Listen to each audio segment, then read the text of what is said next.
It's tucked away in Lithia and comes with all the sparks that would spark someone's interest. But this art that is now forged with modern equipment for machining and grinding has its ancient roots that bond this centuries-old art right back to the first time hammer came down on steel. I'm actually a full forging facility.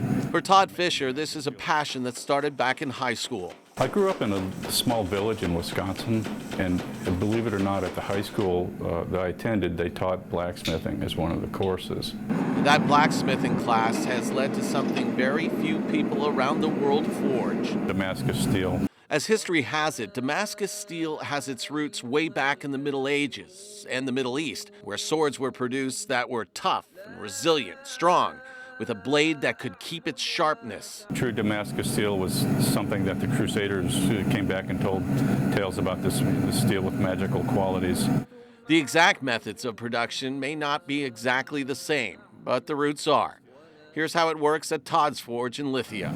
Alternating layers of high carbon and nickel bearing steel, and this is 15 layers billet. I'll put it in the forge, and when it gets up and starts getting color to it, then I'll flux it. It's an anhydrous borax, and it liquefies on the steel, the hot steel, and it carries impurities out from between the layers and makes for a clean weld.